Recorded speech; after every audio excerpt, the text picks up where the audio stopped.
Class 8। विषय बेटा आपका है हिंदी फर्स्ट।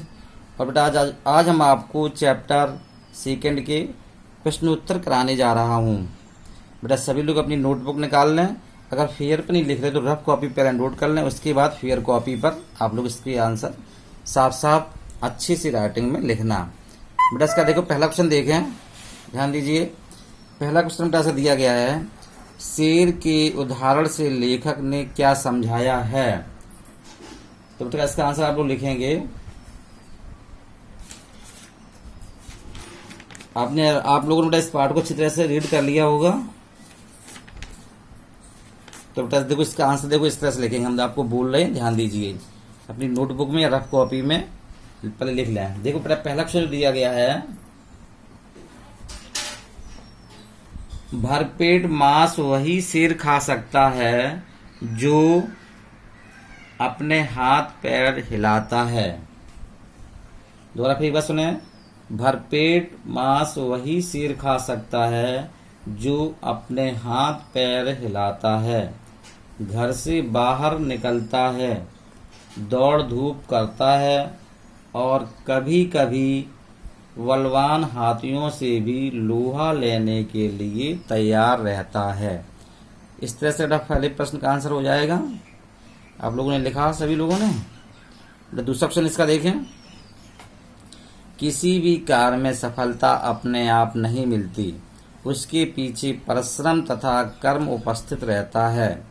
इस बात को स्पष्ट करने के लिए लेखक ने क्या उदाहरण प्रस्तुत किया है। इसका बेटा आंसर लिखिए अपनी नोटबुक में या रफ कॉपी पर, अच्छी से राइटिंग में लिखना बेटा। देखिए बेटा इसका, विद्यार्थी यश रूपी फल की प्राप्ति,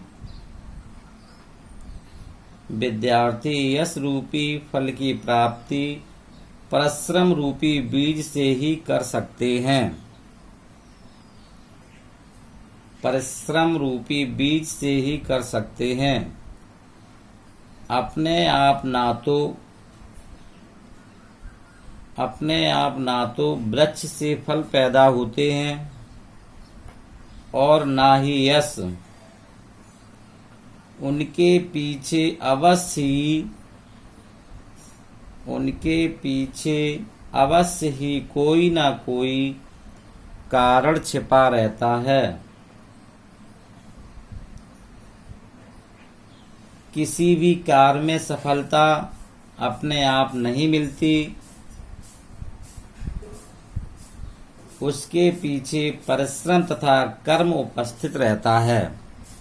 इस तरह से बेटा दूसरे प्रश्न का आंसर हो जाएगा। क्वेश्चन नंबर 3 देखें, लेखक प्रकृति से प्रेरणा लेने की बात क्यों कर रहा है। क्वेश्चन नंबर 3 दोबारा फिर सुन लीजिए, लेखक प्रकृति से प्रेरणा लेने की बात क्यों कर रहा है। इसका आंसर लिखें।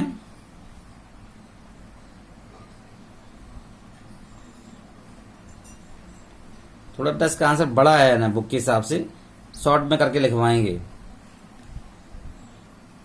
देखें बेटा, लेखक कहता है कि सबसे पहले अपने ही चारों तरफ की प्रकृति लें। हम पशु पक्षियों तथा वस्तुओं में भी पुरुषार्थ का अंश देखते हैं। हम पशु पक्षियों तथा वस्तुओं में भी पुरुषार्थ का अंश देखते हैं।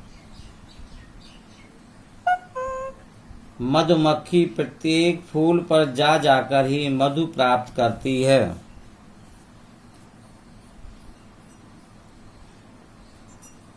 ठीक बेटा, किसका आंसर यहीं तक लिखें आप, बहुत बड़ा हो जाएगा फिर आपको याद भी नहीं कर पाएगा।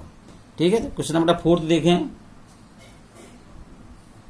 क्वेश्चन 4 में देखो पूछा गया है, जीवन में सफलता का पहला सिद्धांत क्या है। तो बेटा इसका आंसर लिखेंगे आप लोग, जीवन में सफलता का पहला